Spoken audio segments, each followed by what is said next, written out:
Everyone's just using this game jam as an excuse to show off their cats. I've brought you a presentation to show off my cat. It's a cat jam. Yay! More cats. I gotta be careful because I might be showing you some secret things. I am currently a project art director. The thing we're known for is that we do the Elder Scrolls Online. I was like, no, I can play them all. And he went, no, that's not a good idea. I run indiegamejams.com. Though it wasn't physical, it was a really good game jam, not gonna lie. I'm amazed at where games and the study of games has come. And there's swords, Jasper. Swords. You asked about swords. So we have swords. Swords aplenty. I'm very happy. Yeah, I counted them up. I think there's 17 swords total. Process for me is probably the most sacred thing in game development. Understanding your process, designing a process, and following that process can be just the key to whether you succeed or fail. That game jams are the best part of making a game. It's the fast early conceptualizing of an idea, of a project. It's something new. You can throw it away at the end. It doesn't matter. It's not like you have to work on this for the next 5 years. To just try a bunch of different things, even if it's not where you want to land, just try them, because I think there's something to be learned from all these different disciplines rather than getting too tunneled. This is how you make a picture. It's also how you make a game if you look at it right. It's really not going to kill anything. You have a very low investment in labor and time at this point. Postmortems are a good chance to reflect back on what you did and to give yourself advice in the future.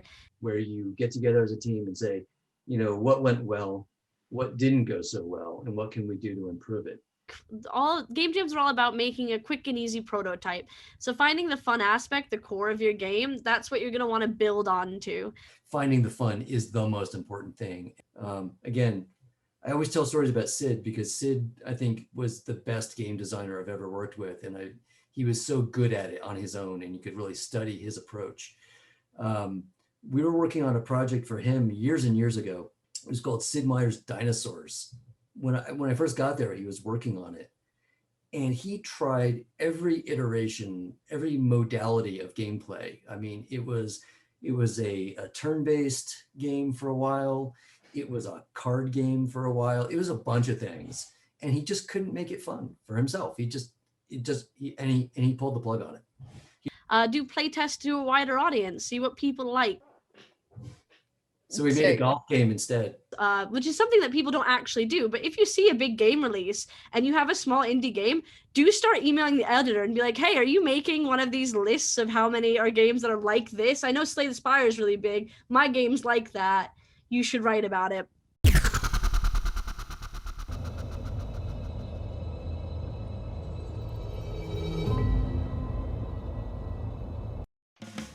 It's basically a beat the clock system.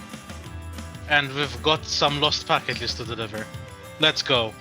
The map is so much bigger than I thought it was going to be, and the randomness in it is so much, like, curious, I guess. The different penguins out and about and just randomly scattered on roofs. I think despite it being sort of a joke on Amazon and couriers nowadays, there's a lot of almost, like, now-ness to it. Yeah, it is super janky. This is it. You just. Oh my god, oh no. Okay. Yeah, the controls are very fluid if you have No, this is a fun game, everyone. Totally. PlayStation 1 games. So, Don't diss the weeb, boy. so this is our game, Orby's Adventure. Yes, it's a Google Chrome boy. He's called Orby. He's our nice little cute boy, and we're gonna start the game. So let's see what the game is. Oh, and we have nice little animation. He's jumping. What's this? What did I miss? Ah, it's a nice shuriken thingamajiggy. Oh, he's stealing all the light in the world. Oh no, whatever shall we do? Oh, what is this? Is this a recording or is this you? Oh, this is This is what happens if you don't have voice acting. Alright, so now the game starts. So the game starts with a little bit of light, and you collect these nice little orbs to to get more vision. Orbeez Adventure? Man, I'm not good at this game at all. That moving platform is so challenging. I keep rolling off. It's one of those rage-quitting platformers that I'm sure my little cousin can play way better than me, and I don't know why. So let's go to the next room. It's like a giant cat. It's unfriendly, but it doesn't bite. It's fine. And then again, you have this postcard. Every room has its own postcard. Look, the meaning behind this is that you basically find this postcard from a friend or a family member. This one, I think, was from a friend. Yes. And basically, it makes you feel better, so everything becomes colorful and stuff. Also, you have these new notes from friends, like this one. P.S. It gets better. I always am curious when people put such meaning behind their games, because games tend to be, on the whole, super just random and fun. And when there's games that are meaningful and take like a different look at a theme, and it's such a deep look at the theme, it's always interesting to see how the execution is. And I really am happy with the execution with this game. Rogue Odyssey, the story is really cool, and that really tied it into the theme for me, and I enjoyed seeing that story come to life, and I'm so glad that it was prominent at the start. As for gravity, another thing I'm not good at, I can't seem to whiz around the planet correctly. If you get close to a nebula, you recharge your fuel meter, you have a limited amount, and you have to establish communications.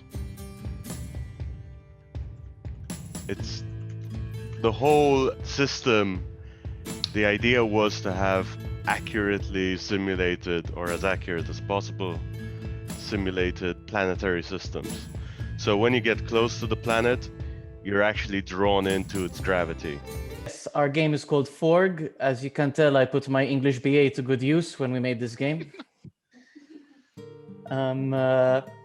So basically, the idea is that you are a little Forg, and your little witch master has messed up her spells.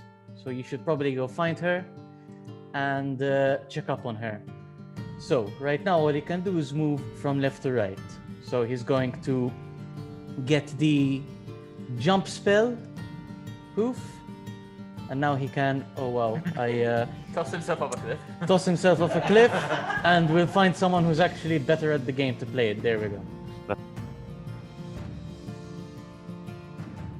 We need to kind of find the right combination of spells.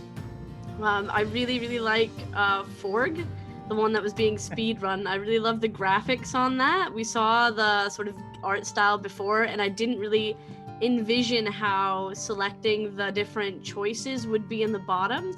And I think that's really interesting and is something I haven't seen before.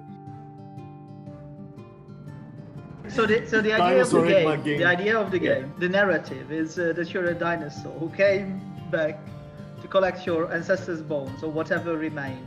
So this is a gas station, obviously, that is filled with dino bones, and in liquefied form.